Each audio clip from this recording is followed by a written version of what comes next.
사람들로 그냥 미어 터지는 거 아니냐, 그런 걱정 안 해도 될 것 같아요. 원형으로 이렇게 크게 지어놓은 목조 건물이 있는데 그 목조 건물 밑으로 들어갔는데 바람이 다 새는 거야. 비가 오면 그게 이제 엉망이 되는 거야. 한마디로 하루에 보통 평균 15만 명이 와야지 된다는 거예요. 근데 첫날이 11만 9천 명, 스텝하고 합하면 한 14만 명 좀 됐다 그러고, 둘째 날이 5만 1천 명이나 이렇게 된 거예요. 일본의 여러 가지 지금 국가 예산이 뭐 부채가 엄청나게 많은데 항상 그렇게 부채가 많은 일들을 그렇게 찾아서 하는 것 같아요.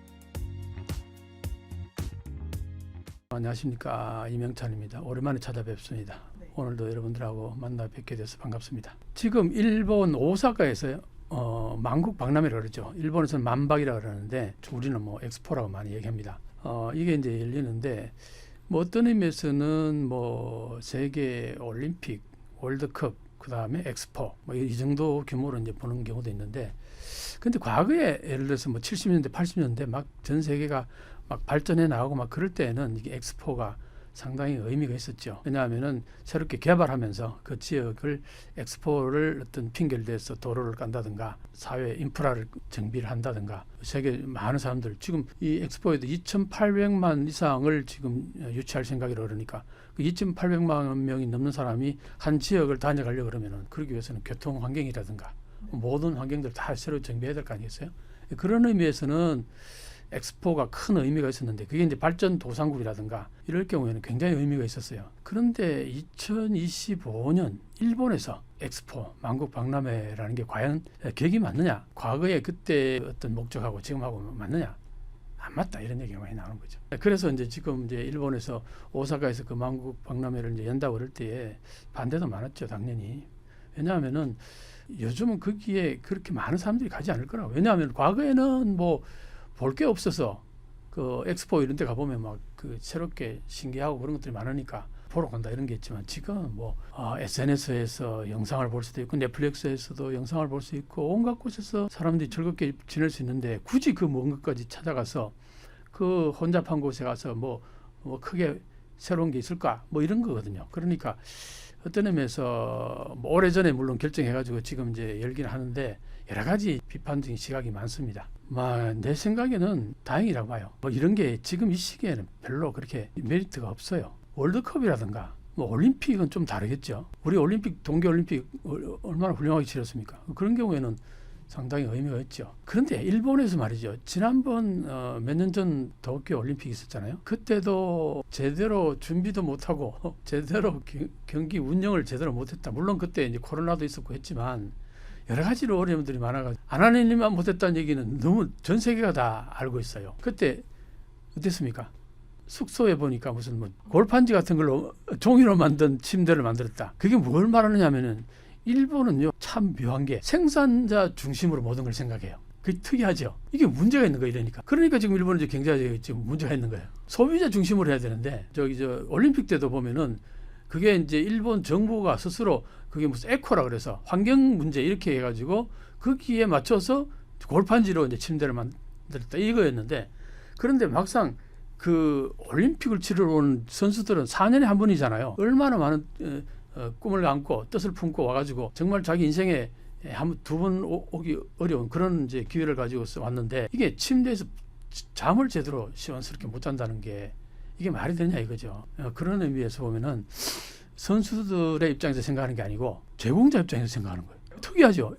일본은 제품들도 그래요. 공장에서 생산하는 제품들이 내가 기술이 이만큼 좋으니까 이만큼 좋은 기술을 온갖 것 다 해가지고 이렇게 잘 만들어 놨으니까 니들 안 사? 이 마인드예요. 이게 지금 일본에서는 보면 올림픽도 그렇고 엑스포도 그렇고 보면은 그런 분위기가 굉장히 많아요. 그러니까 고객 중심이 아니고 제공자 중심이라는 거죠. 그런 게 이제 좀 보이죠. 예를 들면은 뭐 교통 환경 같은 것도 보면은 지금 거기서 이제 가가지고 이제 기사 쓴 사람들 이제 보잖아요. 그 햇빛이 쫙쫙 쬐니까 그 바닷가에 아무것도 없단 말이에요. 바닷가 그 매립을 해가지고 거기에다가 매립지에다가 이제 시한 건데 바로 옆에 바다고, 그 바다 매립해서 그 새롭게 만들어진 하나의 섬 같은 데서 만들었단 말이에요. 그러니까 거기에 이제 나무 같은 게 없을 거 아니에요. 그러면 햇빛이 찌거나 바람이 불고 비가 오거나 하면은 뭔가 이게 가리는 게 있을 거 아니에요. 그게 없어요. 그래가지고 오픈하는 날 아니나 다를까 비가 오고 바람이 막 거의 태풍급으로 불었다는 거야. 난리가 났죠. 이게 비바람이 막 휘몰아치는데 비 피할 데가 없는 거예요. 그래가지고 보면은 이게 원형으로 이렇게 크게 지어놓은 목조 건물이 있는데 그 목조 건물 밑으로 들어갔는데 바람이 다 새는 거예요. 그러니까 그런 경우 어떻게 할 거냐 거기에 대한 생각이 없는 거죠. 비가 오면은 그게 이제 엉망이 되는 거야 한마디로. 전부 우산을 쓰고 온다든가 뭐 하겠지만 거기 사람들이 많으면 우산 그게 얼마나 불편해요. 그런 것들도 보면은 그런 준비들이 상당히 부족하다. 햇볕이 쨍쨍 내리쬐어도 그걸 가릴 만한 게 없더라는 거예요. 비가 온다든가 햇볕을 가린다든가 이거는 기본 중에 기본 아니에요? 그런 게 없다는 거예요. 그래가지고 비를 다 맞고 오픈할 때 그래가지고 각 나라가 다 개장한 전시관이 있을 거 아니에요. 그 안에 들어가면 비가 이제 비를 피할 수 있을 거 아니에요. 근데 들어가는데 2시간씩 줄을 섰다는 거예요. 본래는 여기가 줄 서지 않는 엑스포 이게 캐치프레이즈예요. 그러니까 기다리지 않고 바로 들어간다. 왜 그렇게 했느냐 하면 거기 이거 있죠. QR 코드. QR 코드로 찍고 바로 들어갈 수 있도록 다 준비한다 해가지고 기다리지 않는 박람회, 줄 서지 않는 박람회. 이게 캐치프레이즈는 2시간을 줄을 섰어요. 왜 그랬느냐? QR 코드가 잘 작동이 안 하는 거예요. 이게 말이 돼요? 근데 그게 왜 그러냐 했더니 사람이 그렇게 많이 몰리고 하면은 바로바로 들어가면은 QR코드 찍고 지금 들어가면 되는데 뭔가 하여튼 이게 작동이 제대로 안 되니까 기다리잖아요. 기다리는 사람들이 뭐 하겠어요? 핸드폰으로 유튜브 들어가서 동영상도 보고 그러니까 이게 소위 말하는 와이파이를 많이 쓴다는 거죠. 그 용량이 이제 오버될 거 아니에요. 본래 준비했던 용량보다 오버되니까 이게 멈추는 거야. 자꾸 끊기는 거야. 비까지 오는데 우산 쓴 사람들은 저 강풍이 불어서 아마 힘들었을 거예요. 그래서 빨리 돌아가고 뭐 그랬다는 얘기도 있더라고요. 그 빨리 돌아간다고 이제 몰려 들어가니까 그쪽에 또 지하철이 여기 하나밖에 없어가지고 거기 또 지하철 타는데 뭐 몇 시간씩 걸리고 그러니까 이게 외딴 곳에 그게 또 이 소위 말해서 뭐랄까 교통이 잘 정비가 안 된 상태에서 그래서 여러 가지로 좀 문제가 많았다. 첫날은 둘째 셋째 날까지도 그랬다는 거예요. 그게 이제 오사카잖아요. 오사카는 정치 세력이 유신의 회라는 정치 세력이 있어요. 자민당이 있고 이거는 정당 이름 유신의 회. 오사카를 중심으로 주로 거기 출신들이 대부분이에요. 오사카의 대부분이 거기에서만 선출된 국회의원들로 형성된 국민의 회라는 데가 있어요. 그 국회의원들이 강하게 주장해가지고 그걸 열게 된 거죠. 지역 경제도 있고 거기에 그 섬에다가 이제 그 카지노하고 그 오락시설 한마디로 말해서 저희 미국의 라스베가스 같이 그런 맥락으로 이제 거기다가 이제 하나의 리조트를 형성하려고 했는 거죠. 그렇게 해서 추진했는데 예상했던 예산보다도 거의 2배 가까이 꽤 많이 예산보다 오버됐다. 근데 뭐 일본은 항상 그랬어요. 올림픽 할 때도 예상했던 예산보다 뭐 2배 뭐 가까이 들었고 이번에도 뭐 거의 그렇게 들었는데 이제 문제는 티켓이 한 1,400만 장이 팔려야 되는데 950만 장 정도밖에 안 나갔다는 거예요. 그래서 이제 이게 적자가 되면 어떻게 하느냐. 뭐 거의 적자로 될 가능성이 높다 그렇게 보는 거예요. 지금 단계에서는 앞으로는 어떻게 될지 모르죠. 왜 그러냐니까 하루에 보통 평균 15만 명이 와야 된다는 거예요. 예상했던 만큼. 근데 첫날이 11만 9천 명, 스텝하고 합하면 한 14만 명 좀 됐다 그러고 둘째 날이 5만 1천 명이나 이렇게 된 거예요. 그러니까 지금 뭐 15만이 와야 되는데 완전히 망했다 이렇게 된 거죠. 그랬는데 이제 그 전에도 보면은 만박이 이렇게 처음에는 이렇게 했다가 다시 살아나는 경우도 있다 그러더라고요. 그럴 경우도 있으니까 지금 뭐 그렇게 너무 좌절할 필요는 없지 않느냐 이런 얘기도 있는데 근데 대체로 상당히 힘들 거다. 예산상으로 보면은 완전 적자일 거다. 그러면 그때 이제 어떡할 거야? 그 돈 누가 국가에서 또 세금으로 메꿔야 된다. 그렇게 되면 이제 엄청나게 이제 욕먹을 거라는 거예요. 유신의 회가. 이걸 잘못 개최해서 완전 적자가 나면은 휘청할 거라는 얘기가 지금부터 나오고 있어요. 그러니까 일본의 여러 가지 지금 국가 예산이 뭐 부채가 엄청나게 많은데 항상 그렇게 부채가 많은 일들을 그렇게 찾아서 하는 건 엄청났죠. 거기다가 이제 뭐랄까 관객조차도 그 유치를 못했으니까 텅 빈 운동장에서 했으니까 그러니까 그걸 하지 마라 했을 때 캔슬했으면은 뭐 그런 손해를 안 봤을 수도 있다 뭐 그런 얘기까지 나오고 했는데 어쨌든 개최를 했죠. 관객 없이. 그럼 손해될 수밖에. 엄청나게 손해봤죠. 뭔지는 모르겠어요. 그러니까 로고도 보면은 일본이 지난번에 도쿄올림픽 때도 좀 묘했다 그런 얘기도 있고 그냥 베낀 거다 뭐 이런 얘기도 있고 옛날에 일본은 굉장히 독창적이었고 뭔가 이렇게 잘하는 것 같고 선진적이고 깔끔하고 그런 줄 알았는데 요즘 하는 거 보면요 정말 허접해요. 왜 그런지 모르겠어요. 이게 한마디로 뭔가 조직해가지고 그 시스템이 잘 굴러가는 이런 게 안 되는 것 같아. 뭔가 리더십이 부족한 거죠. 거기에 대한 노하우 같은 것도 부족한 것 같고 그거는 강력한 리더십 누군가 중심에 그게 있어야 되는데 그런 게 일본 사회 조직 문화의 문제인가. 요즘 뭐 어떤 걸 하는 거 보면은 일본이 그렇게 깔끔하지가 않아요. 그리고 뭐 라면 값도 라면 하나에 우리 돈으로 거의 4만 원 정도. 네. 그건 누가 사 먹나요? 관광객들은 그래도 사 먹는다는 거죠. 근데 일본인들은 천엔만 넘어도 안 사 먹어요. 예. 근데 3,800엔이니까 우리 차별하는 거냐 이렇게 된 거예요. 먹어보니까 맛은 있다 뭐 그런 얘기도 하는 것 같더라고요. 일단 뭐 여론조사를 보면은 한 35% 정도가 가고 싶다 그러고 60% 넘는 사람들은 관심 없다, 별로 가고 싶지 않다, 뭐 그렇게 이제 나온다 그러니까 그렇게 크게 관심도가 높은 건 아닌 것 같아요. 근데 이제 아까도 얘기했지만 이벤트 같은 게 생겨가지고 매스매에 대해 관심을 끌거나 그런 일이 발생했을 경우에는 또 사람들이 좀 이제 관심을 갖고 몰릴 수도 있고 뭐 그런 이게 이 파도처럼 그런 그거는 있다 그러더라고요. 근데 초기에는 별로 관심을 못 끄는 것 같아요. 첫날 아주 비 오고 막 그 바람 불고 해가지고 그게 영 안 좋은 인상 남겼어요. 그런 것도 있고 또 하나는 이제 뭐냐니까 중고등학생들이 수학 여행을 이제 오사카로 이제 오는 친구들이 거기에 견학 간다고 했다가 거기에 그 프로판 가스 있잖아요. 가스가 폭발할지도 모른다는 그 이유 때문에 유니버설 그쪽으로 여행지를 변경했다 이런 얘기가 나오는 거예요. 그 왜 그러냐니까 그게 매립지라고 했잖아요. 아까 네. 쓰레기 매립지다 보니까 메탄가스가 그 올라오는 거야. 근데 그 공사하는 중에 그 메탄가스 한번 터진 적도 있었고 한 번은 또 그 누군가가 그 점검하러 갔다가 가스 측정해 보니까 불만 갖다 대면 터지는 정도의 그것들라는. 그러니까 일본의 그 장소 자체가 매립지다 보니까 그게 쓰레기 거기 매립지에서 밑에서 네. 그 메탄가스가 오른다는 거야. 근데 이게 지금 그 공사하는 중에 한번 터졌고 오픈하기 전에 한번 사람들 초청해가지고 한번 시연하잖아요.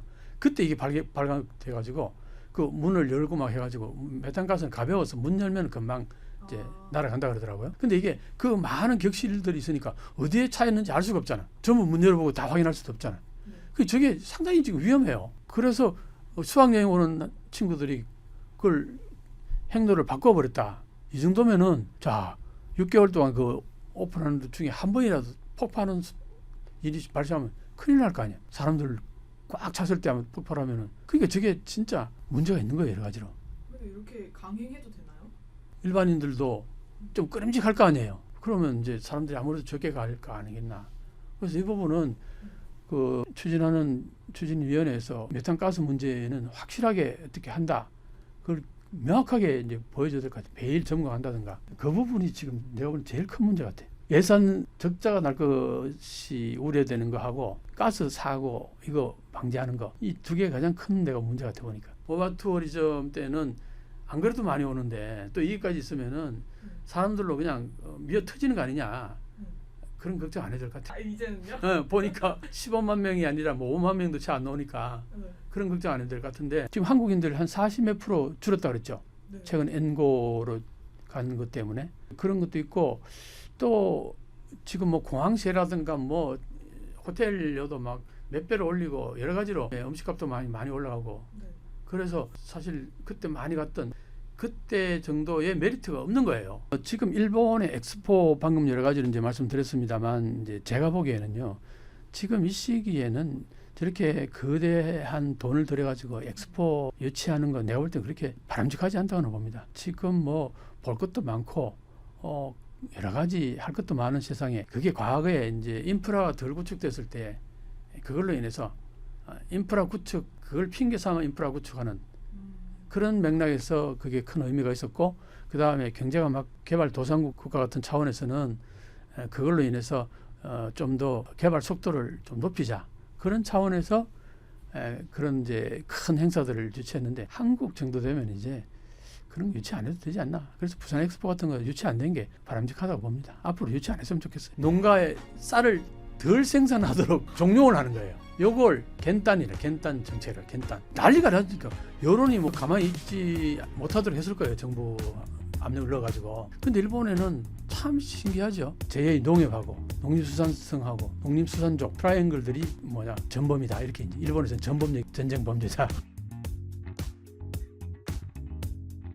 위즈덤 칼지 시청자 여러분 안녕하십니까. 이명찬입니다. 오늘도 여러분 찾아뵙습니다. 우리 옛날에 보릿고개 얘기 들어봤죠. 보릿고개 모르는 사람 없을 겁니다. 보리쌀도 없어서 굶었잖아요. 우리가 옛날에. 그걸 보릿고개라 그래요. 새로운 이제 보리가 출하가 돼야지 이제 보리밥이라도 먹는데 옛날에 쌀밥도 못 먹었어요. 쌀이 귀해가지고 그걸 우리가 보릿고개라 그러잖아요. 지금 보릿고개 그러면 모르는 사람들도 많을 텐데 정도로 이게 한국 사람들은 보릿고개를 심하게 겪어본 거잖아요. 다들 어려움을 겪어봤기 때문에 60, 70대, 50대 세대도 좀 겪었을 것 같아요. 5, 6세대는 다 보릿고개를 겪었단 말이에요. 그러니까 이제 뭐가 보릿쌀이 없어서 밥을 굽는다 이게 보릿고개예요. 지금 일본에서는 쌀이 없어서 쌀밥을 못 먹는다 이게예요. 그러니까 이게 보릿고개가 아니라 쌀고개지, 쌀고개. 이게 말이 돼요? 이 시대에 그게 가능한 얘기냐고. 그러니까 이제 작년보다 쌀 가격이 배로 뛰었단 말이에요. 이게 가능해요? 지금 한국의 쌀값이 배로 뛰면 한국이 어떨 것 같아요? 난리 날 거예요. 그리고 그렇게 또 오르도록 정부가 그렇게 손 놓고 방관하지도 않을 거고 벌써 대응해서 난리가 나니까 여론이 뭐 가만히 있지 못하도록 했을 거예요. 정부 압력을 넣어가지고. 근데 일본에는 참 신기하죠. 폭동이 안 일어나는 거 보면 쌀을 못 먹어서 쌀밥을 못 먹는 경우도 있는 거죠. 그러면 어떻게 돼요? 빵을 먹거나 다른 걸로 먹겠죠. 근데 사실은 왜 쌀값이 올랐느냐 하면 초기의 단계에서는 이런 게 있었어요. 러시아가 우크라이나 침공을 하면서 우크라이나가 곡창지대잖아요. 거기에서 밀을 많이 생산해. 그 밀값이 폭등을 할 거 아니에요. 이 서플라이 체인에서 문제가 발생하면서. 그래서 수입 물가가 일본에 안 그래도 엔화가 떨어지면서 가치가 떨어지면서 수입 물가가 올랐는데 서플라이 체인에서도 문제가 발생하니까 이중으로 가격이 폭등한 거예요. 밀 가격이 폭등했단 말이에요. 그러니까 일본에서 어떻게? 일본 사람들이 소바 이런 걸 좋아하잖아요. 다 밀가루로 만드는 거잖아요. 빵도 좋아하고. 근데 이게 가격이 오르니까 쌀로 옮겨간 거야. 근데 쌀로 옮겨가니까 이 쌀이 폭등했다. 뭐 이제 초기에는 그런 이제 얘기도 있었어요. 그게 택일인 거지 이제. 한 번에 밀가루가 가격이 폭등해가지고 그러니까 이게 비싸니까 쌀로 간 거예요. 쌀을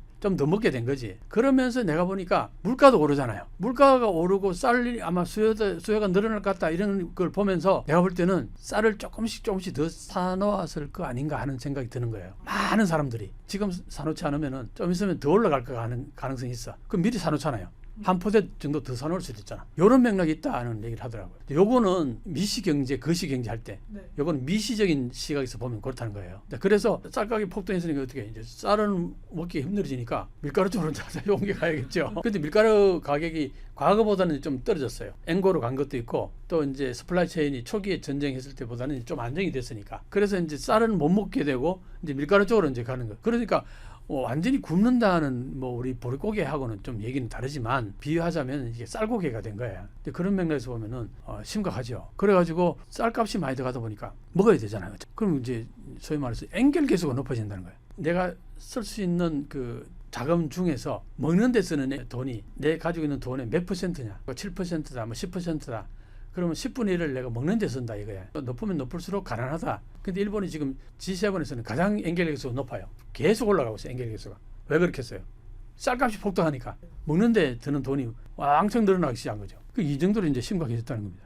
그렇죠. 한국도. 그러니까 이제 한국은 쌀 생산량이 많은 거예요. 쌀 생산량이 많다 보니까 수출도 하고 있거든 우리는. 그리고 실제로 정부가 20만 톤 매년 20만 톤인가 사들여 주고 있어요. 농가가 그만큼 생산을 많이 한다는 거죠. 그럼 그럼 일본은 왜 그러냐? 일본도 과거에는 그랬어요. 일본은 과거에 역사에 돌아가면 간단한 역사에 옛날에 쌀을 못 구해서 굶어 죽는 사람들이 많아가지고 일본 정부가 쌀을 사가지고 배급 주는 형식으로 오랫동안 해왔어요. 그 95년도까지 했다 그럽니다. 놀랍죠. 그 정부가 그렇게 이제 역할을 했는데 95년도에 그걸 그만두게 된 거예요. 그러면서 이제 어땠느냐 하니까 이제 시장 경제에 맡긴 거죠. 그 농가에서 쌀을 생산했어요. 했더니 이게 오버가 된 거야. 생산량이 오버가 되니까 정부가 그 오버된 양을 정부가 매입해 줄 수밖에 없는 거야. 안 그러면 쌀값이 폭락하니까. 그걸 매입했는데 이 돈이 어마어마한 돈이 됐던 거예요. 그게 일본 정부의 입장은 어때요? 이걸 저장해 놓으면은 소요가 안 되고 이게 몇 년 지나면 이게 맛도 떨어지고 결국은 나중에는 사료로 가는 거예요. 가치가 팍 떨어진단 말이에요. 그게 돈이 엄청나게 들어간 거 아니에요. 그러니까 어떻게 했냐? 방법을 농가에 쌀을 덜 생산하도록 종용을 하는 거예요. 요걸 겐단 정책을 겐단. 가마단 한자로 치면 감액할 때 감자예요. 거기다가 반대할 반자는 농지 축소라 그래요. 농지를 축소하는 거예요. 그러니까 농지를 축소해가지고 쌀 생산량을 줄이는 거예요. 그 줄이는데 어느 정도 줄이냐니까 소요되는 양만큼만 산출할 수 있도록. 이러려면 이게 엄청난 그 노력이 들어가야겠죠. 이제 그게 통계치가 나올 거 아니에요. 일본 국민들이 쌀 생산량이 매년 얼마씩 몇십만 톤씩 하는 거 몇백만 톤까지 하느냐.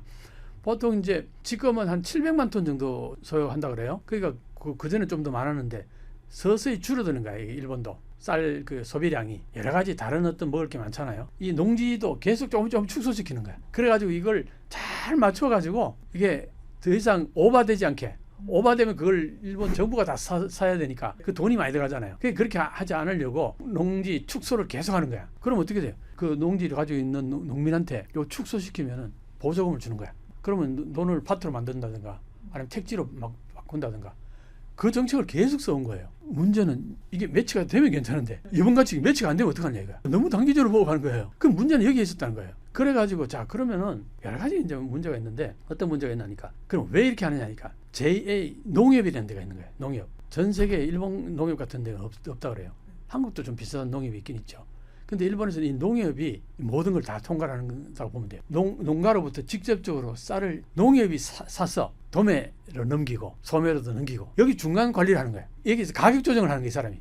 여기서. 근데 여기서 가격 조정하면서 자기한테 이익이 되도록 가격 조정하는 거예요. 이게 아주 결정적이라는 거예요. 그래서 이게 그러면 정부는 왜 농림수산성하고 제 농협하고 그 다음에 정치가 있잖아요. 농림수산족이라는 게 있어요. 일본은 그 가족할 때 족자 있죠. 우리 국회에 가 보면은 무슨 상임위 같은 게 있잖아. 거기 농림수산위 같은 게 뭐 있을 거 아니에요. 그러면 거기에 속해 있는 국회의원들은 그쪽만 주로 많이 파는 거야. 일본은 농업 이쪽에 관계되는 역할을 하는 국회의원들은 항상 이것만 해요. 그걸 가족 개념으로 족이라는 단어를 써요. 그래서 도로족, 이건 건설족 뭐 이런 거 있잖아요. 이런 식으로 족의원이라고 그래요, 일본에. 그러니까 이게 농림수산족하고 제2농협하고 농림수산성 이 세 개 트라이앵글을 그래. 여기에서 자기 이익을 먼저 챙기는 거예요. 그래서 이게 짝짝꿍 한다는 거죠. 여기에서 모든 문제가 발생한다 이런 얘기입니다. 여기서 하는 문제가 뭐냐니까 아까 갱단 정책이라는 거예요. 농지를 자꾸 축소시켜가지고 쌀을 생산량을 줄인다 이거예요. 자, 그러니까 이제 이 문제가 발생했다 이번에. 그래서 어떤 문제가 발생했냐? 2023년도에 그때 뭔가 날씨 탓으로 40만 톤 정도가 덜 생산됐어요. 요게 문제인데 요걸 정확히 카운트를 안 했다는 거예요. 지금 농수산성이나. 그래서 이게 40만 톤이 부족하다 보니까 이때 이걸 잘 대응을 했었어야 되는데 이게 뒤로 밀리니까 계속 앞에 2024년도에 생산된 쌀을 땡겨서 먹게 된 거예요. 그러니까 이 부족한 걸 어떻게든 채워야 되는데 수입해서 채우는 걸 채워야 되는데 안 채우고 2024년도에 생산되는 걸 부족한 대로 그냥 미리 땡겨서 먹은 거예요. 수입을 하게 되면은 쌀 가격이 떨어질 거 아니에요. 자, 쌀 가격이 떨어지면 어떤 현상이 발생하느냐? 여기 농가가 타격을 입겠죠. 농사 짓는 사람들이 줄어들겠죠. 왜? 뭐 수익도 안 되고 하니까 농사 안 해. 그렇게 되면 어떤 현상이 벌어지냐니까 이 농림수산족이라고 그랬죠. 국회의원들 이 사람들 입장에서 볼 때는 농사 짓는 사람이 많아야지 자기한테 힘이 되는 거예요. 자기한테 표가 되는 거잖아요. 이거는 줄이면 안 되는 거야. 그러니까 조그마한 소농작을 하더라도 농사를 짓도록 하는 거예요, 이 사람. 그래서 이 사람들한테 그 농업에 대해서 자기들이 이권이 있도록 붙잡아두는 거예요. 이게 아주 놀라운 거예요. 그래서 이 쌀 가격을 자꾸 올리려고 그러는 거예요. 올리면 올릴수록 농가한테 이익이 되잖아. 이 자기 표밭이 더 커지는 거잖아요. 이거 때문에 쌀값을 안 내리려고 그러니까 어떻게 쌀 생산량을 줄이는 거 방법이야. 이 메커니즘이 계속 되어 왔다는 거예요. 그런데 이게 이제 이번에 사단이 난 거지. 이제 2023년도에 40만 톤이 휘청하면서 한번 출렁한 거죠. 요걸 제대로 대응을 못한 거예요. 이게 이제 지금까지 이어져 온다니. 작년에 그걸 커버하고 비축미 같은 거 빨리 풀고 아니면은 쌀을 수입해와가지고 빨리 이걸 메꿔서야 되는데 그걸 안 했다는 거예요. 왜 안 했느냐? 얘기했잖아요. 수입해오는 순간 국내 쌀 가격이 폭락할 가능성이 있다 이거죠. 그건 농사 짓는 사람들에서 결사 반대하는 거예요. 이번에 만약에 수입해서 들어와서 쌀값 떨어뜨리면은 이번에 참여 선거 아니면 중의원 선거 때 국물도 없어 이렇게 된 거야. 그러니까 절대 수입은 되도록이면 안 해오려고 그러는 거예요. 그걸 버틴 거야. 근데 설마 이 정도 될 줄 몰랐던 거지. 그게 지금 이게 사단이 난 거지. 이제. 결국 이 문제는 방금 얘기했듯이 제2농협하고 농림수산성하고 농림수산족 트라이앵글들이 전범이다 이렇게 이제 일본에서는 전쟁 범죄자. 일본에서는 이제 옛날 전쟁 쳤을 해가지고 이제 망했으니까 전범이라는 얘기를 많이 써요. 근데 이게 이제 뭔가 사고가 터지면 그게 전범이라고 책임 있는 사람들 전범이라 그래. 국민들이 농림수산청 해체시켜야 된다. 그런 얘기가 이제 나오는 거예요. 자, 여기에서 제2농협이 중요한데 제2농협이요 뭔 일을 하냐면 여기에 다 은행업을 해요. 금융업을 하는 거야. 그럼 여기서 아까 농사 짓는 사람들에게 보조금을 많이 주잖아요. 여러 가지 형태로. 그 돈이 결국은 다 이게 농협의 은행으로 다 들어간다. 보조금 나왔던 것들이 바로 쓰지 않고 저금하는 경우에는 전부 농협에 다. 그러니까 이게 돈 장사하는 거예요. 그래가지고 지금 농협이 운영하는 은행이 메가뱅크가 된 거야. 일본에서 3-4번째 가는 거대한 은행이 된 거예요. 그거 보면요 자산이 거의 이렇게 올라가요. 45도 각도로 올라가요. 그게 전부 그 소위 말해서 쌀값을 높이 책정하는 거잖아요, 그죠? 그 시장에서 쌀값을 책정하는 게 아니라 제 농협에서 책정하는 거라. 그러니까 여기에서 높게 책정하면서 그 남기는 게 있잖아. 농가에서 얼마 사가지고 그걸 이제 도매업이라든가 소매업에다 팔 때 남기는 게 많이 있잖아. 이게 전부 농협이 엄청난 장사를 하는 거예요. 그러니까 쌀값이 떨어질 리가 없는 거야. 여기서 떨어지지 않는 거야. 그러니까 정부라는 게 내가 이 얘기를 꼭 해야 돼. 네. 자, 일본에서 정부가 누가 지금 총리지요. 네. 총리가 이제 그나마 이번에 힘을 좀 써가지고 비축미를 풀어라고 얘기했잖아. 처음에는 이쪽 트라이앵글 여기에서 비축미를 풀 생각이 없었어요. 그러니까 총리까지 이제 나오고 여론이 안 좋으니까 결국 풀게 됐는데 이쪽에서는 풀고 싶은 마음이 없는 거야. 왜? 쌀값이 높으면 높을수록 자기들한테 이긴 거지. 그런 이런 맥락이 이긴 거야. 그런데 한국 같으면 대통령제니까 네. 대통령의 입김이 한마디면 깨갱이잖아요, 그죠? 네. 근데 일본은 그렇지 않아요. 대통령의 입김이 한마디면 깨갱이잖아요, 그죠? 근데 일본은 그렇지 않아요. 비축미 풀면 어떻게 돼요? 가격을 다운시켜서 팔아야 되잖아. 가격을 다운시키지 않아요. 데모가 막 전국적으로 지금 번져가고 있어요. 일본에서 재무성 해체하라. 그럼 지금 현재 농림수산성 해체하라. 데모가 나올 수도 있잖아요. 이 얘기를 꼭 해야 돼. 자, 일본에서 정부가 누구야 지금 현재? 총리지요. 총리가 이제 그나마 이번에 힘을 좀 써가지고 비축미를 풀어라고 얘기했잖아. 처음에는 이쪽 트라이앵글 여기에서 비축미를 풀 생각이 없었어요. 그러니까 총리까지 이제 나오고 여론이 안 좋으니까 결국 풀게 됐는데 이쪽에서는 풀고 싶은 마음이 없는 거야. 왜? 쌀값이 높으면 높을수록 자기들한테 이긴 거지. 그런 이런 맥락이 이긴 거야. 그런데 한국 같으면 대통령제니까 네. 대통령의 입김이 한마디면 깨갱이잖아요, 그죠? 근데 일본은 그렇지 않아요. 일본 말로 나발이. 이게 딱 있어가지고 요역력은 너희들 간섭하지 마 이렇게 이런 게 있어요. 그러니까 직접적으로는 총리 명령이 안 따를 수 없겠죠, 당연히. 네. 총리가 임명한 농림수산성 장관일 테니까 총리 말은 듣겠죠. 그럼에도 불구하고 쪽에 입김이 굉장히 세요. 전부 성마다 자 따로따로 사는 독립체나 마찬가지야. 일본이 내각제니까 그런 게 강하다는 거예요. 과거에는 여기에 장관들이 나중에는 또 총리가 될 사람들이 대부분이잖아요. 그러니까 힘이 굉장히 셌어요. 총리가 우리나라 대통령제하고는 비교가 안 될 정도로 힘이 없어요. 그런 맥락에서 보면은 각 성마다 느낌이 다른 거죠. 자기 이익을 먼저 챙기는 거야. 대부분. 야, 이게 일본의 아주 특징이에요. 신기하죠. 그래서 이번에 농림수산성하고 농림수산족, 그 다음에 제2농협 네. 이 세 개 트라이앵글이 전범이다 이렇게 이제 된 거예요. 비축미 풀면 어떻게 돼요? 가격을 다운시켜서 팔아야 되잖아. 가격을 다운시키지 않아요.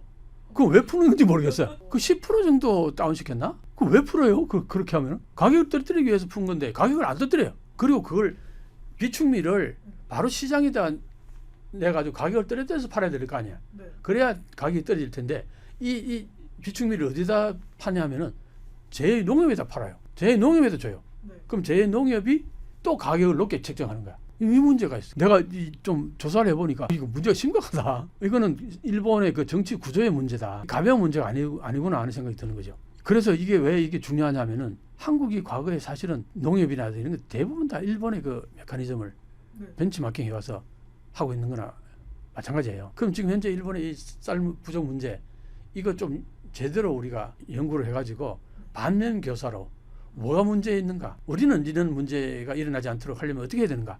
이걸 연구를 해야 돼요. 그런데 여기에서 결국 이제 해결책은 뭐냐? 해결책은 이렇게 얘기를 많이 해요. 대부분이 하는 얘기가 지금 농가가 쌀 생산을 억제를 자꾸 시키잖아. 적게 생산하도록. 네. 많이 생산하도록 장려하면 된다는 거예요. 그래서 오버가 되면은 그걸 수출하면 된다 이거야. 아, 그렇잖아요. 그걸 국가가 꼭 매입해야 될 이유가 없잖아.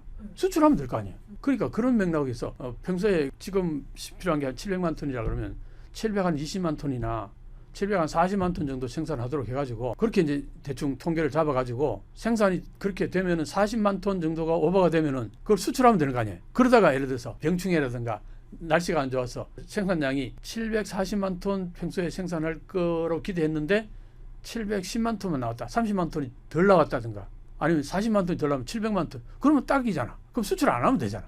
그럼 이걸로 충분히 충족이 되는가? 100% 만족되는 거 아니에요? 그러니까 이건 너무나 간단한 얘기 아니야. 너무나 간단한 얘기예요. 그래서 겐단 정책을 파기하라. 그 얘기를 전문가들이 다 하는 얘기예요. 근데 왜 안 하느냐? 아까 얘기했잖아요. 거기에 보조 들어가는 보조금하고 이 가격 책정하는데 제2농협이 모든 이권을 다 쥐고 있는 거야. 그걸 조작하면서 거기서 어마어마한 이득을 챙기는 거예요. 엄청나게 고인물이죠. 그래서 이걸로 인해서 예를 들어서 여기에 보조금 주는 거는 전부 일반 국민들이 낸 세금이죠. 이걸로 손해보는 거 아니야, 일반 국민들. 그 다음에 이게 가격이 높아서 높게 쌀을 비싼 가격에 싸먹는 또 손해를 보는 거죠. 그 다음에 제2농협을 이래가지고 중간에 그 뭐랄까 소매업들이 이 농협이 장난질치니까 별로 이익을 못 남기잖아요. 그래서 장사 그만두고 떠난 사람들이 굉장히 많대요. 이런 문제 저런 문제 해가지고 여러 가지가 좋은 거는 요 세 트라이앵글밖에 없고 전 국민이 다 손해를 보고 있다 이런 얘기를 하는 거예요. 그때 이 문제를 일본은 이런 것들이 개혁이 돼야 되는데 안 돼요. 신기하지 않아요? 간단한 것 같은데. 그러니까 참 신기한 게 이번에 놀라운 게 뭐냐 하니까 재무성 해체하라 데모가 막 전국적으로 지금 번져가고 있어요. 일본에서 재무성 해체하라. 그럼 지금 현재 농림수산성 해체하라 데모가 나올 수도 있잖아요. 앞으로 나올지도 몰라요. 왜냐 재무성 해체하라는 데모가 전국적으로 지금 번지고 있어요. 지금 깜짝 놀랐어요. 네. 일본에서 데모가 전국적으로 번져간다는 걸 처음 듣는 얘기라. 최근에요. 일반 매스미디어에서는 잘 전달 안 하는데 유튜브들 있잖아. 유튜브들은 다 지금 방송 다 해요. 그거 데모하는 거 장면들 2시간씩 3시간씩 그냥 박아놓고 그냥 생중계를 해요. 그거 보면은요 1시간 내내 재무성 해체하라 그거 하나만 대단하다. 저 사람들 목도 안 쉬나. 그런 사람들이 계속 늘어난다는 거야 지금. 씨알도 안 먹혀가지고. 그 이제 그게 뭐 몇십만이 되고 몇백만이 되면 얘기가 달라지겠죠. 근데 지금 재무성에서는 모기가 어디 물었나 뭐 거의 그런 수준으로 관심도 없다 그러더라고. 근데 그만큼 일본에서는 데모를 해서 일반 시민들이 요구하는 것 자체가 정부에 전달돼서 민감하게 반응해서 그게 거의 없다 이게. 그게 뭐냐? 자민당 독재라는 거예요. 자민당이 오랫동안 뭔 짓을 해도 정권은 계속 유지하니까 뭘 요구하는 거에 대해서 너는 찢어라. 나는 내 갈 길 가겠다. 충분히 그게 가능해요. 그러니까 하는 얘기가 다 이제 유튜브에서 나와서 하는 얘기들이 무대에 올라가지고 한 사람씩 할 얘기들 전부 하라 그러죠. 나와서 전부 하는 얘기가 이제 우리 투표하러 갑시다. 다 그 얘기를 해요. 지금 바뀌고 있어요. 그래서 저게 왜 최근에 저렇게 바뀌었을까? 추측하건데 한국의 데모를 보고 벤치마킹 배운 거 아닐까? 나는 그렇게 생각하는데 뭐 그거는 그 사람들한테 한번 물어봐야 알 것 같고 어쨌든 일본에 변화가 있다는 거예요. 지난번에 자민당이 중의원 선거에서 과반을 못했잖아요. 거의 진짜 오랜만에 완전히 죽을 썼잖아요. 그죠? 그게 뭐냐? 그게 일본에 이제 여론이 바뀌기 시작하고 있다는 거예요. 내가 그전부터 그런 얘기를 했었어요. 자민당은 이제 그 소위 말해서 저게 이제 유통기한이 지났다. 그런 얘기를 계속 해왔거든요. 유튜브에서. 근데 아니나 다를까 지난번 중의원 선거에서 과반을 못했다고요. 근데 이번에 또 8월달 참여연 선거가 있어요. 참여연 선거 때에 내가 볼 때는 재무성 해체하라 하는 거하고 그다음에 지금 이게 쌀 문제로 이거 잘못 대응하잖아요. 그러면 자민당 정권 무너질지도 몰라요. 나는 그렇게 봅니다. 지금 그 정도로 이게 쌀 문제가 심각해요. 그러니까 이제 그 문제가 지금 살짝 문제가 되는데 그런데 지금 보세요. 지금 가격이 2배로 뛰었으니까 농가하고 농협하고는 엄청 좋겠죠. 수익이 엄청 늘어났을 거 아니에요. 근데 이게 지금 비정상이잖아. 작년으로 돌아가야 이게 정상으로 가는 거 아니야. 그리고 그렇게 가려면은 쌀을 왕창 새로 들여오던가 해야 될 거 아니야. 가격을 떨어뜨리기 위해서는 물건이 많으면 가격이 떨어지는 거니까. 그런데 지금 현재 비축미 풀어가지고는 안 되는 거예요. 왜 안 되는지 아세요? 비축미를 바로 시장에 내놓고 가격을 떨어뜨리면 가격이 떨어질 텐데 높게 팔아요. 그러면 국민들은 또 그냥 그걸 받아들이냐? 비축미 풀어서는 최소한 100% 올랐던 게 최소한 50%는 떨어져야 될 거 아니야. 근데 가격을 10% 정도 떨어뜨린 그 가격을 가지고 파네. 그 정부가. 그럼 비축미 왜 푸냐 이거야. 그런 문제가 있고요. 네. 그래서 이제 미국에서는 이제 트럼프가 쌀을 관세를 700%라고 얘기했잖아요. 이것도 너무 과하니까 풀어라 이런 얘기 했잖아요. 그러니까 이제 일본은 이제 그 얘기가 이제 나오더라고 전문가들 사이에서.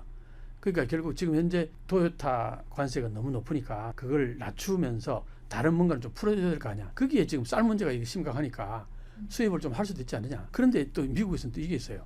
지금 현재 중국과 관계가 험악하잖아. 중국과의 관계가 험악해지면은 중국에서 곡물을 안 사요. 미국 곡물을. 러시아로 아니면 저 남미 쪽으로 가서 사지. 브라질이라든가. 그렇게 되면 어떻게 돼? 미국의 곡물값이 똥값이 폭락한다고요. 저 미국의 지금 쌀값이 폭락할 가능성이 상당히 높은 거야. 그러면 그걸 들어와도 거기다 관세가 붙이고 그러면은 충분히 일본 입장에서 살 수 있는 거죠. 그래가지고 가격을 조정을 하면 충분히 그걸로 가지고 어느 정도 좀 조정할 수 있는 여력도 좀 생기는 거잖아요. 그러니까 어떤 의미에서는 일본 입장에서는 저걸 잘 활용하면은 좋을 것 같은데 근데 농협이나 농림수산 쪽이나 이제 농림수산 쪽은 이번에 선거가 있으니까 이런 거예요. 선거가 있으니까 자민당은 농촌표를 굉장히 중시해요. 전부 농촌표는 대부분 다 자민당 쪽이야. 그러니까 이 사람들 얘기를 그대로 들어주는 거죠. 왜? 이 사람들 나한테 표를 주니까. 도시 사람들은 나한테 표 안 줘요. 그러니까 그 사람들 얘기 안 듣는 거지. 이해가 가죠. 지금 내가 아마 지금 유튜브에서 이렇게 하는 얘기는 다른 어떤 유튜브에서 들어볼 수도 없는 얘기예요.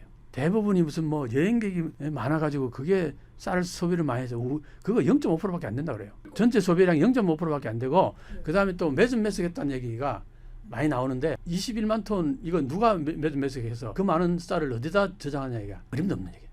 일반인들은 그거 싸가지고 그걸 창고에다 재놓고 제대로 관리하려면요 그 돈 엄청 들어요. 안 돼요. 그래서 매수는 있을 수 없는 얘기다. 그런 얘기고 다른 나라 사람이 뭐 매수한다 이런 얘기도 있는데 그것도 몇백 톤 정도는 있을 수 있어도 21만 톤 막 이렇게 이게 있을 수 없는 얘기라는 거예요. 그럼 결국은 뭐냐? 쌀이 없다는 거예요. 부족하다는 거예요. 그런데 농림수산성은 처음에 쌀은 부족하지 않다. 쌀은 충분한데 이게 어디가 땡박혀 있다 얘기예요. 한마디로. 그러니까 말이 안 되는 거예요. 아니 그러면은 매수했는 거 자 그러면 그게 나오게 하려면 어떻게 돼? 비축미를 싸게 팔아야지. 여기 저 창고에 쪄박아놨던 것들이 살 때는 비싸게 샀는데 지금 팔리는 가격이 싸니까 계속 있으면 손해볼 거 아니에요. 비쌀 때 빨리 팔아야 될 거 아니야. 근데 왜 창고에 쌓아놓겠냐고. 말이 안 된다는 얘기. 논리적으로 말도 안 되는 얘기고. 그래서 결국은 뭐냐. 결국은 쌀이 부족하다 이거예요. 2023년도 40만 톤 부족했던 게 그게 통계치를 내가 보니까 그게 계속 부족한 게 계속 이어져요. 그래서 결국은 이제 2024년도 그 농림수산성 장관이 뭐라 그러냐면 2023년도 햅쌀이 나오게 되면은 다 문제가 해결된다. 근데 그게 아닌 게 햅쌀이 2024년도에 먹을 또 양이 또 정해져 있는 거 아니야. 이게 부족했던 것들을 거기다 채워 넣으면은 그럼 뒤에 땡겨서 먹는 거나 마찬가지야. 앞으로 또 이거 부족해진다는 얘기야. 이걸 채워야 되는데 이거 안 채우면 계속 쌀값은 떨어지지 않을 거라고 보는 거예요. 그럼 이게 이제 앞으로 지금 벌써 1년 가까이 지금 2배로 쌀값이 올랐다. 이거 그대로 계속 가고 싶은 거야. 이 트라이앵글은. 그러면 어떻게 돼? 한국 쌀이 막 지금 이제 일본으로 막 들어가고 있잖아. 지금 한국이 10톤인가 21만 톤 부족한데 10톤 팔았어요. 얼마 전에 1톤인가 2톤 팔았고 그게 막 불티나지 팔리니까 이번에 10톤 그다음에 20톤 뭐 준비하고 있다. 그러니까 한마디로 말해서 일본에서 여행 와가지고 한국 쌀 막 10kg를 그 여행 가방에다 넣고 그 낑낑거려가지고 가져가는 거 그런 사람들이 이제 내가 볼 때는 한 몇백 명 정도 된다 이 얘기예요. 하면 여행객들 1000명 이상이 쌀을 가지고 싸가지고 생각하면 얼마나 이상한 얘기겠어요. 얼마나 무거워. 지금까지 이제 얘기했듯이 일본의 지금 쌀값 이게 이제 2배로 올랐는데 이게 쉽게 떨어질 것 같지 않다는 얘기가 이제 계속 나오는 거예요. 그래서 제가 이제 국민일보에 글로벌 포커스라는데 지금 기고문을 쓰고 있는데 그게 제가 쌀값에 대해서 지난달 3월달에 이미 글을 하나 썼어요. 그때 앞으로 쌀값이 비축미가 풀리더라도 쉽게 쌀값 안정될 것 같지가 않다. 이건 구조적인 문제가 있다. 그 얘기를 했는데 오늘 제가 상당히 깊이 있는 얘기를 이제 했는데 결국은 뭐냐 이게 일본의 이 쌀값 문제 이 구조적인 문제는요. 한국도 농협이라는 게 있잖아요. 일본의 농협을 내가 볼 때 벤치마킹해서 아마 우리 농협을 만들었을 것 같은데 이 문제가 현재 일본의 문제가 앞으로 한국의 문제가 될 가능성도 혹시 있지 않을까 하는 생각을 한번 해볼 필요가 있다. 그런 의미에서 반면 교사라는 거죠. 일본의 이제 현재 모습을 보고서 우리도 앞으로 이렇게 이런 문제가 발생했을 경우에 이 결국 문제, 이 세계 트라이앵글의 문제다. 한국에서는 이런 트라이앵글 같은 문제가 이렇게 심각하게 가도록 물론 우리 여론이 내버려 두지 않을 거라고 봅니다. 그렇긴 하지만 미리 한번 우리가 미래상으로서 반면 교사로서 한번 이건 볼 필요가 있지 않을까. 그런 의미에서 오늘 이 얘기는 상당히 의미 있었다고 생각을 합니다. 옛날에 2차 세계대전 때 그거 어떻게 됐어요? 망했죠. 다시 또 맞짱 뜨면 또 망할 텐데. 일본은 미국한테 맞짱 뜰 마음이 전혀 없어요. 결과가 너무 뻔하기 때문에. 그리고 이제 누구보다도 우리는 트럼프 대통령의 심기를 건드리지 않을 테니까 잘 봐주세요 하는 자세를 취하는 거 아닙니까? 어쨌든 이 정책이 미국과 일본이 협상하는 거 잘 옆에서 지켜보고 나서 오히려 지금 대통령이 없는 게 더 나을 수도 있다. 시청자 여러분 안녕하십니까? 이명찬입니다. 또 뵙게 되었습니다. 지금 트럼프 대통령이 전 세계 일괄적으로 그냥 10% 지금 관세를 매겨놨잖아요. 그죠? 뭐 25%였다가 이제 어느 정도 그게 너무 과하니까 90일 동안 유예하면서 그다음 10%는 지금 카운터 시작했잖아요. 그죠? 그러니까 그 모든 나라들에게 다 그걸 그렇게 하는 게 아니라 이제 하나씩 25% 올렸던 이유는 뭐냐면은 그 관세로 인해서 트레이드오프 하자는 거 아니에요. 협상하자는 거잖아요. 트럼프는 그렇게 관세를 매기면 자 일본 공장에서 아니면 한국 공장에서 만든 제품은 25% 관세가 붙으니까 가격이 올라갈 거 아니에요. 경쟁력이 떨어질 거 아니에요. 그러니까 그러지 말고 미국에다 공장을 지어라 이거거든요. 트럼프는. 그 왜 그러냐면은 얼마 전에 글로벌리제이션이라고 전 세계가 막 엄청났었잖아요. 그죠? 세계화 그러면서 그때에 미국에 있던 공장들이 전부 어디로 가냐? 싼 노동력이 있는 국가로 다 찾아서 가버렸단 말이에요. 그럼 이 미국의 노동자들은 어떻게 돼서 직장을 다 잃어버린 거예요. 그 러스트 벨트라는 게 황폐화된 지역이란 얘기예요. 공장들이 있다가 옛날에는 소위 말해서 백인들 중에 고학력자가 아니고 고등학교 졸업하고 바로 이제 노동 현장에 들어가서 공장에서 일했던 이런 사람들이 다 직장을 잃어버리게 된 거예요. 공장이 전부 딴 데로 동남아 쪽이나 뭐 중국이나 뭐 이런 쪽으로 다 빠져나가면서 그랬던 것이 이제 축적이 되다 보니까 이제 반란이 일어난 거예요. 미국에서. 그런 사람들이 우리한테 일자리를 달라 하면서 글로벌리제이션 때문에 미국이 망했다. 우리들이 망했다. 이렇게 이게 정치 세력화된 거예요. 이 정치 세력화된 사람들이 트럼프를 옹립해서 대통령 만든 거예요. 트럼프가 그게 화답을 한 거죠. 나를 대통령 밀어주면은 해외로 나갔던 공장들 전부 미국의 공장들 다 유치해가지고 당신들을 전부 고용하겠다. 이게 트럼프의 생각이에요. 그래서 그걸 그렇게 하려면 뭘 해야 되느냐? 이 관세로 팍팍 때린다 이거죠. 그럼 거기에서 싼 노동력, 싼 가격을 찾아서 나갔던 공장인데 세금을 왕창 때려버리면은 싸지가 않아지잖아요. 그러니까 나갈 의미가 없어진다 이거죠. 들어와서 공장 지으면은 관세를 안 매기니까 거기보다 쌀 수 있지 않느냐. 이게 맞다면은 이제 공장들이 돌아오겠죠. 이걸 노린 거예요. 근데 전 세계를 향해서 그렇게 했단 말이에요. 네. 그럼 전 세계를 향해서 한꺼번에 그게 너무 부담되잖아. 전 세계가. 그러니까 이제 협상을 해야 될 거 아니야, 미국이. 네. 그 우선 협상 대상국을 순차적으로 해야 될 거 아니에요. 그러니까 이제 제일 그 말 잘 듣고 사이가 좋은 이런 이제 국가들을 먼저 선정을 한 거죠. 그리고 동맹 국가이면서 그동안 이제 가깝게 지내고 그러면서도 어떤 의미에서는 얘기하면 쉽게 잘 들어줄 것 같은 이 나라들을 먼저 선정한 거예요. 그게 뭐 한국이고 일본이고 호주고 영국인도 이 5개의 나라를 이제 먼저 해서 시범 케이스로 잘 해가지고 뭔가 하나 협상 하나의 룰 같은 거 잘 만들어 놓으면은 다른 나라 모든 나라에게 적용시키겠다 뭐 그런 맥락이겠죠. 일본은 항상 그래요. 항상 제일 먼저 뭘 하려고 그러는데 그게 뭐 트럼프가 당선되고 나서 일본의 총리를 제일 먼저 만나줬다. 그걸 뭐 가장 최고의 그 영예로 생각하는 나라가 일본이니까. 근데 사실은 일본에서도 그런 얘기 나와요. 아니 저 협상하는 것 자체가 남들 협상을 어떻게 하나 유심히 지켜보고 저거 저렇게 하는구나. 그러면 내가 준비도 하고 대응책도 마련하고 생각할 수 있는 여유가 생기는 게 좋지 않겠어요? 그럼 첫 번보다는 두 번째, 세 번째가 더 낫지 않을까요? 근데 일본은 왜 그럴까요? 물론 전략은 여러 가지 있겠지만 내가 볼 때는 시범 케이스가 될 가능성이 많기 때문에 시범 케이스는 그 하려고 하는 쪽에서 자기들한테 유리하게 하지 않겠어요? 첫 번 타자가. 이게 아무래도 불리할 것 같은데 일본은 왜 그렇게 했는지 모르겠어요. 일본은 한마디로 말해서 삽살개가 되겠다. 옛날에 영국도 미국의 푸들이라 그런 얘기도 듣고 막 그랬거든요. 그게 이제 뭐냐 하면은 어떤 의미에서는 알아서 긴다 이거죠. 저쪽에서 강하게 나오니까 알아서 길 테니까 잘 봐줘. 뭐 그런 것이 이제 협상에서 과연 좋은 건지. 중국은 어때요? 중국은 강하게 나가잖아요. 일본은 아주 숙이고 들어가는 거잖아요. 어느 쪽이 더 유리할까? 이건 결과를 놓고 보면 알 것 같아요. 그래서 이제 과정을 지켜봐야겠죠. 근데 미국이 전 세계를 향해서 이제 여러 가지 액션을 취하는데 이제 막 시작 단계니까 앞으로 이제 결과를 보면 어느 나라가 잘했고 어느 나라가 못했고 볼만할 겁니다. 이제 복수심 가지고 한번 맞짱 떴잖아요. 옛날에 2차 세계대전 때. 그거 어떻게 됐어요? 망했죠. 다시 또 맞짱 뜨면 또 망할 텐데. 일본은 미국한테 맞짱 뜰 마음이 전혀 없어요. 결과가 너무 뻔하기 때문에. 그리고 이제 누구보다도 우리는 트럼프 대통령의 심기를 건드리지 않을 테니까 잘 봐주세요 하는 자세를 취하는 거 아닙니까? 그게 과거에 아베 총리 알죠? 아베 총리가 그걸 너무나 잘했다고 그래요. 아베가 잘 다뤘다고 그래요. 그래서 아베를 많이 연구를 했다고 그래요. 지금 일본의 새 정권이. 그래서 그걸 노하우를 잘 습득도 하고 해가지고 트럼프하고는 빨리 하자. 뭐 그런 이제 맥락인 거죠. 예를 들면은 뭐 이건 이제 국회에서 통과되기 어렵다. 반대가 심하기 때문에 그렇게 이제 얘기를 강하게 어필해가지고 법이 통과 안 되게 하거나 그렇게 한 적이 있대요. 그러니까 이제 트럼프가 그때는 아베가 이제 워낙 잘해주고 평소 그러니까 그게 넘어간 거죠. 근데 이제 이번에는 두 번 안 속는다 그런다 그러잖아요. 그때 아베 때문에 1기 때는 실패했다. 그 이제 이번에는 그렇게 안 속는다. 뭐 아주 각오를 단단히 하고 이제 좀 달라들고 있죠. 트럼프가 1기 때는 힘도 별로 없었어요.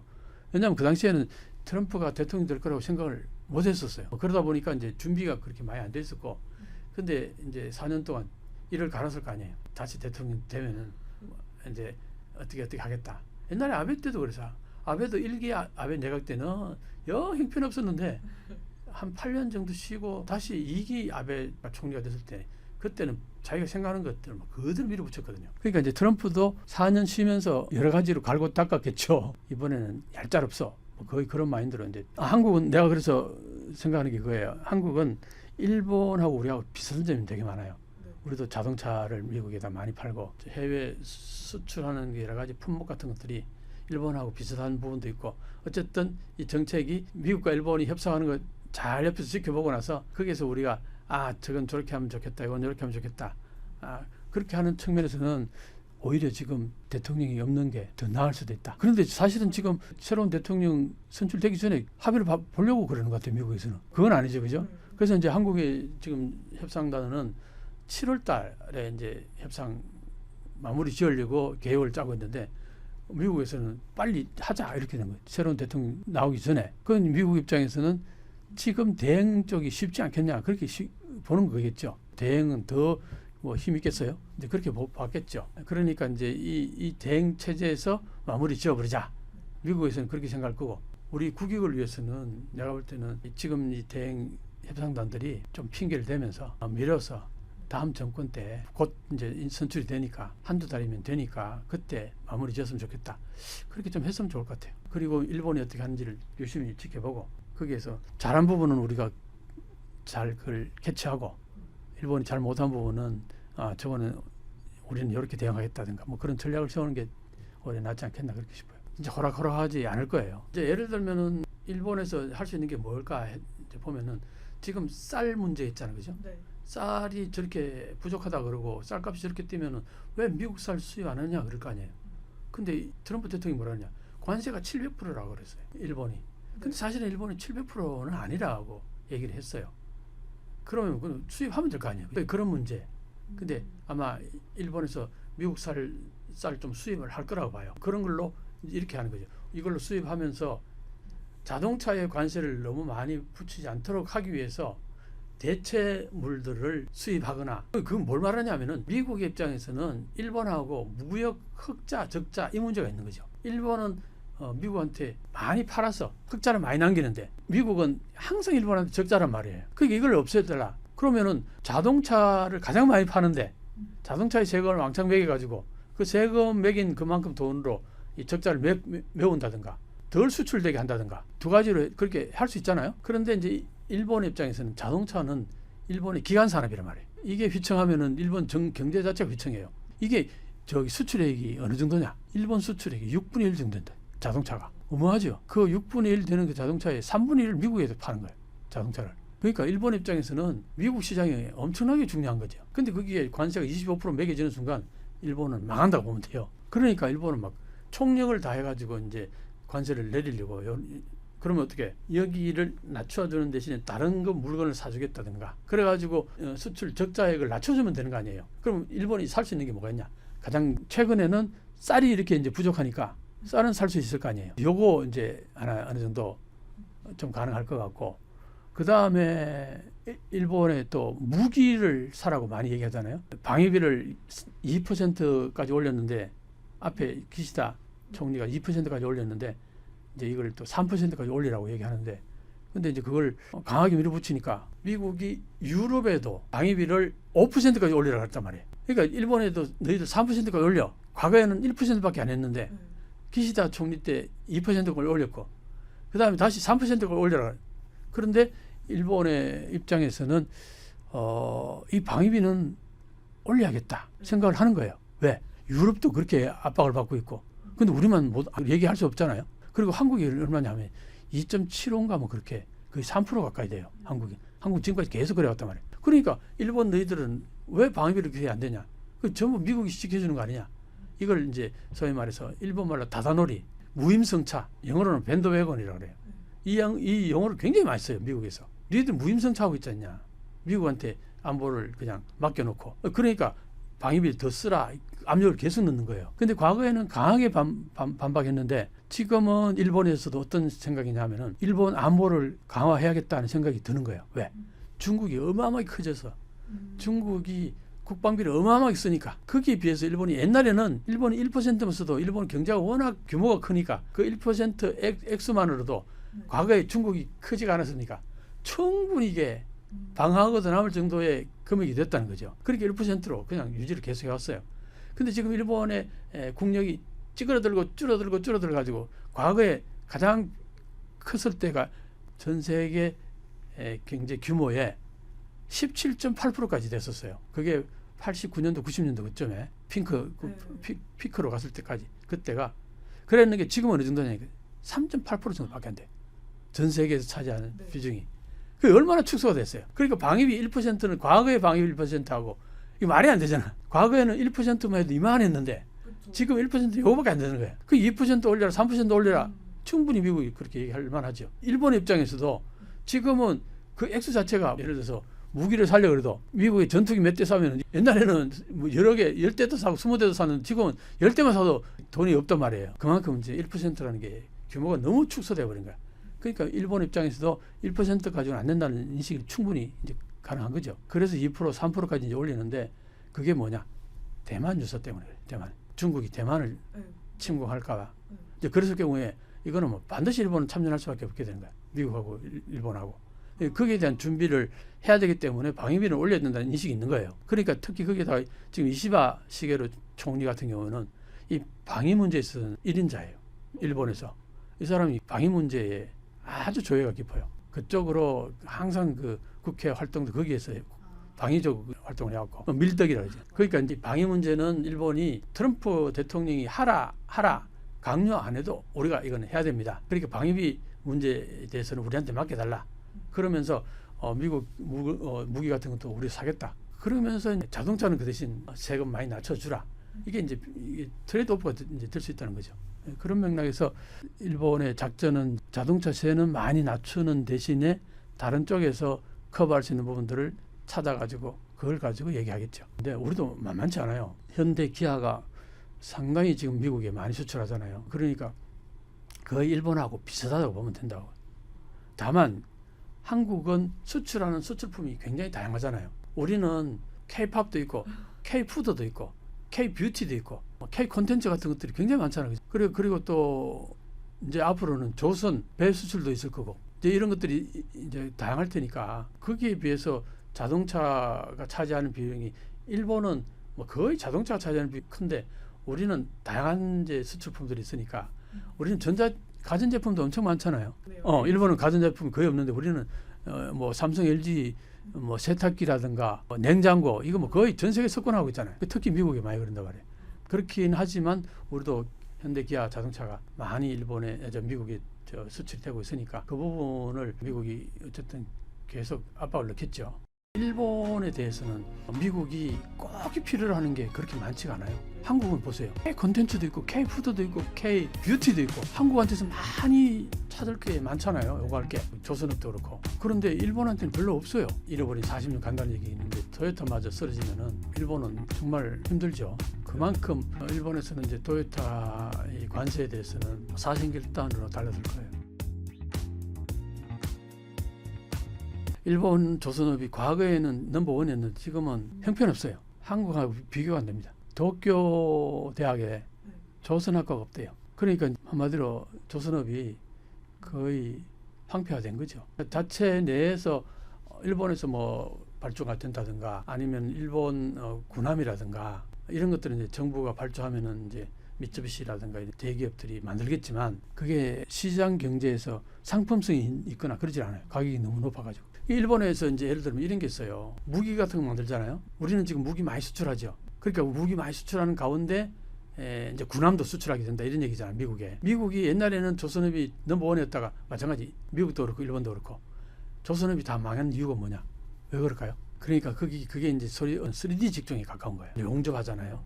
그러면 가스 막 피어오르고 근데 이게 이제 선진국으로 가면 갈수록 주로 어느 쪽으로 많은 그 노동자들이 가냐 하면은 금융이라든가 소위 말하는 서비스업 쪽으로 그러니까 앉아서 화이트 칼라 쪽으로 많이 간단 말이에요. 그러니까 이게 경쟁력이 이제 서서히 떨어지는 거죠. 노동자들이 부족해지고 그런 의미에서 보면은 한국도 그랬는데 어쨌든 한국은 아직도 조선업은 여전히 잘 유지가 되고 있어가지고 그래서 이제 미국이 미국 그 법이 있잖아요. 그게 뭐 60년대 만들어진 법이라든가 그 법이 뭐냐 하니까 미국 항구에 들어올 수 있는 그 군함은 미국에서 만들어져야 된다. 미국 땅에서 만들어져야 된다. 이런 법이 만들어진 거예요. 그러니까 이게 너무 과보로 받은 거죠. 외부의 어떤 다른 어떤 회사하고 군함을 만드는 데 있어가지고 경쟁을 안 하게 된 거잖아요. 과보지 과보. 네. 그래서 망했다는 거예요. 과보는 무조건 망하는 거예요. 그러니까 지금 보면은 트럼프가 지금 관세를 매긴다는 건 뭐야? 자국 내 산업을 보호하는 거잖아요. 이게 결국 오래 못 간다 이거예요. 이거는 반드시 뭐 문제가 발생한다 이렇게 보는 거예요. 이제 그런 맥락에서 보면은 이제 예를 들어서 지금 이제 한국은 배를 만들어 가지고 미국에 줄 수 있는 그러니까 지금 미국 입장에서는 조선업이 과거에는 1년에 뭐 몇백 척을 이제 만들어냈는데 지금은 1년에 두세 척밖에 못 만든다는 거예요. 네. 말이 안 되잖아요. 근데 중국은 지금 막 1년에 몇백 척을 만들어낸단 말이에요. 해군력이 계속 커지잖아요. 그러니까 미국이 도저히 안 되겠다 해가지고 결국은 미국 국내에서는 도저히 이제 더 이상 이게 만들어낼 수 경쟁력이 없으니까 그럼 어떻게 해야 되느냐. 그 군함은 그거 전부 설계도가 다 그게 비밀일 거 아니에요. 미국 입장에서 보면. 근데 그걸 누구한테 만들어 달라고 그래야 돼요. 그 믿을 만한 동맹국가한테 부탁할 수밖에 없잖아. 동맹국가이면서 배를 잘 만드는 나라가 보니까 한국하고 중국도 잘 만드는데 중국은 적대 맞아요. 그게 가깝고 근데 일본하고 거의 일본에도 가까이 이제 배를 잘 만드는데 와서 보니까 잽이 안 되는 거야. 시찰을 했어요. 일본도 가보고 한국도 와서 보고 하니까 뭐 이게 경쟁이 안 되니까 그러니까 미국이 전부 한국한테 조선을 맡긴다 이거예요. 그래서 지금 그 조선 관계되는 기업들의 주식이 팍팍팍팍 올라간다는 거 아닙니까? 산업은 무조건 돈 벌죠. 장기적으로는 그래요. 단기적으로는 오르락내리락 하겠지만 장기적으로는 엄청 커질 가능성이. 그래서 예를 들어서 만약에 한 5년 묶어 두겠다. 그런 돈이 있으면은 지금 조선업에 딱 나오는 단어들 있잖아요. 앞으로 엄청나게 많이 커지지 않을까요? 그러니까 지금 현재 이제 이런 거죠. 전 세계가 이제 어떻게 바라보냐면은 그동안 미국은 자유세계에 있어서 맏형으로서 듬직하게 뭔가 항상 어디 가서 자기가 돈 내서 뭐 음식 사고 그렇게 이제 그 소위 말하는 씀씀이가 좋았는데 지금 보니까 완전히 이제 갯지로 돌아선 거예요. 밥 절대 안 사고 니들 다 사 그러고 그리고 막 이제 그동안 너희들 나 100개 먹었으니까 너희들 사 이제 이렇게 된 거죠. 그러니까 이제 전 세계가 어떻게 되냐. 과거에는 미국에게 형님 하면서 이제 굽신거리고 따라다녔겠죠. 지금은 돌아서기 시작한 거예요. 제일 먼저 돌아선 나라가 어디예요? 캐나다. 캐나다는 지금 완전히 이제 거의 미국하고 얼굴을 붉힐 정도로 니들하고 이제 안 놀아 뭐 거의 그런 수준이잖아요. 적대 개념까지는 아니지만 완전히 돌아선 것 같아요. 캐나다가. 그리고 유럽이라든가 이제 한국하고 막 손잡으려고 그래요. 미국은 51주로 만들어버리겠다. 그거는 캐나다에 대해서 한마디로 모욕이죠. 트럼프가. 그런 모욕도 없는 거죠. 캐나다 입장에서는 당연히 돌죠. 꼭지 돌죠. 그러니까 유럽하고 가깝게 지내고 미국하고는 이제 가깝게 안 지내겠다. 그리고 그동안은 이제 미국이 사실은 캐나다를 지켜준 거나 마찬가지예요. 그러니까 이제 딱 갈라서 가지고 나토에 가입하겠다 이런 얘기까지 막 나오고 캐나다가 무기 같은 것도 그동안 미국 무기 사왔겠지만 이제 앞으로 한국 무기 사겠다는 식으로 얘기하고 이거 완전히 미국 입장에서는 어때요? 배신감도 있지만 먼저 때렸잖아. 먼저 펀치 날렸잖아. 그러니까 이제 뭘 말하고 싶으냐면은 전 세계 많은 국가들이 유럽도 마찬가지예요. 유럽도 러시아를 적으로 생각했는데 트럼프는 러시아를 오히려 푸틴하고 친근감을 표시하면서 유럽은 적대시하려고 그러네. 이게 말이 안 되잖아요. 유럽 입장에서는. 그러니까 이제 전 세계가 지금 미국을 바라보는 시각이 많이 바뀌기 시작하는 거예요. 근데 일본만 미국 앞에서 바짝 엎드려 맨날 푸들같이 그렇게 되면은 이제 유럽이라든가 다른 나라들 이 나라들로부터 신뢰를 잃을 수도 있다. 이런 이제 우려를 좀 하더라고요. 일본에서도. 그러니까 세계적인 어떤 흐름에 일본도 사실은 일본은 자본주의에 있어서 그동안 어떻게 보면은 두 번째가는 둘째 버섯 같은 그 맥락이 있었잖아요. 과거에는. 지금은 형편없지만. 그 과거에 그런 명성이 있었는데 그건 뭘 말하냐. 시장 경제에 대해서 나름대로 책임감을 가져야 된다 이거야. 미국이 저러면 니도 따라서 그러지 말고 너라도 좀 제대로 중심을 좀 잡아주라. 뭐 이런 게 있을 거 아니에요. 거기에 대한 인식이 일본에서도 이제 전문가들은 그런 얘기를 하는 거예요. 미국 무조건 따라가는 게 그게 과연 덕책이냐. 지금 시장 경제 지금 미국이 망쳐놓고 있는데 그렇게 하면 안 된다는 나름대로 메시지도 전하고 그렇게 해야 되지 않느냐. 뭐 그런 얘기도 나오긴 해요.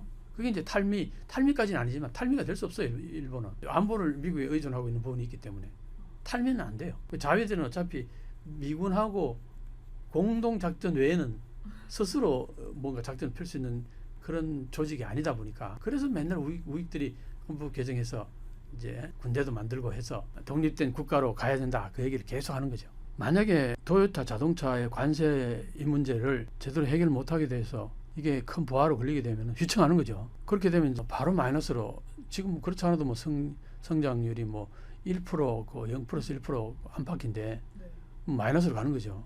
디플레이션 가는 거고 그럼 뭐 잃어버린 30년, 40년 안 그래도 잃어버린 40년 간다는 얘기 있는데 토요타마저 쓰러지면은 일본은 정말 힘들죠. 그만큼 그래서 일본에서는 이제 토요타 이 관세에 대해서는 사생결단으로 달라들 거예요. 그게요 100% 버리고 100% 선택한다는 말은 아니고 과거에는 항상 일본을 먼저 생각하고 일본 옆에 한국 이렇게 인식했다고 본다면은 지금은 이제 우선순위를 조금 바꿔서 한국을 먼저 협상 대상이나 여러 가지로 그렇게 생각한다. 뭐 그런 차원에서는 있을 수 있죠.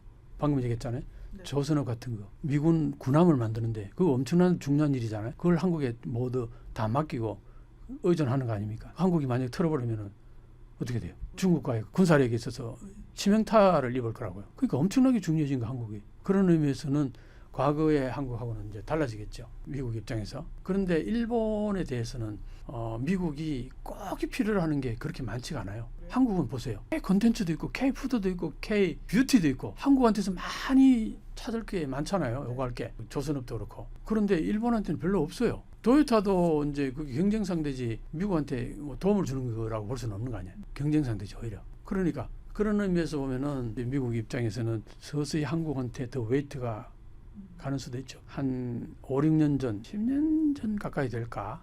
네. 내가 워싱턴에 가서 거기 이제 싱크탱크들 많잖아요. 네. 그 연구자들 인터뷰를 쭉 해보면은 국제 전략 문제 연구소라는 데가 있어 이제 있는데 거기에 마이클 그린이라는 사람이 있어요. 아주 유명한 학자입니다. 일본에 대해서 아주 조예가 깊어요. 일본에서 유학도 했고 부인이 일본 사람이기도 하고 일본말도 잘해요. 근데 이 사람은 인터뷰를 한 1시간 가까이 했는데 일본말을 했어요. 일본말을 내가 좀 더 잘하거든. 인터뷰하면서 네. 내가 약간 우위에 있어서 인터뷰를 했어요. 엄청 재밌게. 그 사람도 이제 오랜만에 일본어 쓰니까 되게 신났나 봐. 그쵸. 그리고 되게 기분 좋게 막 토론했는데 그때 그런 얘기를 내가 느꼈어요. 10년 전인데 벌써. 이 사람들이 과거에는 그 일본을 최고로 생각했던 사람들이에요. 그 일본의 이익을 제일 잘 챙겨주는 사람이 마이클 그린이라고 보면 돼. 근데 이 사람이 한국에 대해서 엄청나게 관심이 많고 한국을 생각하는 게 많이 다르더라고요. 내가 느낀 거하고. 어떤 얘기까지 하니까 왜 일본이 요즘 와서 그 독도 문제에 대해서 옛날에는 저렇게까지 안 나오는데 요즘 맨날 독도 지 땅이라 그러는데 왜 저러냐고 일본이 한국에 대해서 열등감을 느꼈어요. 그 얘기를 10년 전에 들었어요. 내가 깜짝 놀랐어요. 그 마이클 그린이. 내가 깜짝 놀랐어요. 그러면서 또 하나는 뭐냐. 과거에는 미국에서나 일본에서나 오피니언 리더들이 한국이 통일되는 걸 그렇게 썩 달가워하지 않았다는 거예요. 특히 일본은 그랬을 거 아니에요. 그쵸. 당연하죠. 근데 미국에서도 그랬다는 거예요. 그랬는데 요즘 와서는 일본의 오피니언 리더들도 그렇고 미국의 오피니언 리더들도 그러고 한국이 차라리 통일됐으면 좋겠다. 한국이 주체가 되는 통일이 됐으면 좋겠다. 그런 사람들이 더 많아졌다. 이 얘기를 하는 거예요. 나한테. 깜짝 놀랐어 내가. 왜 그러냐 그랬더니 북한한테 너무 시달렸다. 북한 핵 문제 때문에. 지겨워 죽겠다는 거예요. 이제 쟤들 때문에. 그래서 한국이 주체가 돼서 통일이 되면은 한국은 그렇게까지 우리를 괴롭히지 않을 거 아니야 이거지. 그런 의미에서 차라리 한국이 주체가 돼서 통일이 되면은 지금 북한하고 저렇게 시달리는 것보다 훨씬 낫지 않겠냐. 그런 생각이 일본의 오피니언 리더들도 미국의 오피니언 리더들도 그런 생각을 하는 사람들이 많아지기 시작했다. 그 얘기를 하는 거예요. 10년 전에. 내가 그래서 깜짝 놀랐어요. 그리고 그때요. 한국에서 내가 왔다는데 내가 인터뷰 요청하잖아요. 거의 100% 오케이야. 그 소위 말해서 국무성 그 관료도 그렇고 국무성이면 우리 그 외교부에 해당되는 거잖아요. 거기에 한국 과장 인터뷰 요청했더니 바로 오케이야. 한국 과장하고 일본 과장하고 바로 이웃에 있더라고. 그래 그만큼 미국에서 보면은 한국과 일본은 거의 비슷하고 같은 가장 가까운 동맹 국가로 보는 거예요. 우리가 생각하는 거하고 많이 달라요. 그 둘이 사이좋게 지내서 너무 좋겠는데 서로 이렇게 사이가 안 좋고 싸우는 것 같으니까 미국에서는 그게 제일 이제 하나의 마음이 쓰인다 이거죠. 그래서 한미일 공조를 가장 강조했던 이번 윤석열 대통령 같은 경우는 미국에서는 엄청 좋아했겠죠. 일본에서도 좋아하고. 그렇지만 그게 우리 국익에 과연 도움이 되느냐 했을 때 아닐 경우에는 우리는 우리 국익을 먼저 생각해야 되는 거죠. 그게 당연하지 않겠어요? 그런 맥락이 있는 겁니다. 그래서 트럼프가 이제 관세 정책을 펴는데 이게 처음에 트럼프 대통령이 생각했던 대로 흘러가지가 않고 있어요. 지금 여러 가지로. 당연하겠죠. 중국이 강력하게 반발하고 있죠. 캐나다 강력하게 반발하고 있죠. 그 다음에 유럽도 만만치 않아요. 그 다음에 지금 5개 국가들이 앞으로 어떻게 할지 이제 제일 만만한 국가들로 먼저 이제 선정했는 거잖아요. 이게 잘 되면은 물꼬가 좀 트일 텐데 그런데 이것도 지금 내가 볼 때는 그렇게 트럼프가 생각하면 그렇게 쉽게 흘러가지는 않을 거예요. 어차피 모든 그 정치가들은 자기 국내 여론을 생각하지 않을 수 없기 때문에 국익을 먼저 생각하게 되죠. 그래서 이제 그런 의미에서 만만치 않을 거다. 그러다 보면 어떻게 되느냐 하면은 지금 미국의 국채가 형편없이 지금 막 그 가치가 하락하고 있어요. 빨리 이게 뭔가 조정되고 해가지고 뭔가 세팅이 되고 해가지고 가시권에서 성과가 나오지 않으면은 미국 달러에 대한 그 신뢰도가 푹푹 떨어져서 자산이 막 빠져나간다. 지금 상당히 지금 어려운 상황이 떨어진 거라고 볼 수 있어요. 트럼프 입장에서는 지금은 뭐 100일 됐는데 성과 막 스스로 부풀리고 하는데 지금 뭐 지지도가 얼마예요? 30% 이하로 막 떨어지잖아요. 30%. 그러니까 이게 지금 어떻게 흘러갈지 진짜 알 수가 없어요. 상당히 어떤 큰 변수가 올 수도 있다. 물론 이제 여러 가지로 우리 탄핵도 어려웠잖아요. 미국 탄핵은 더 어렵다 그래요. 제도적으로.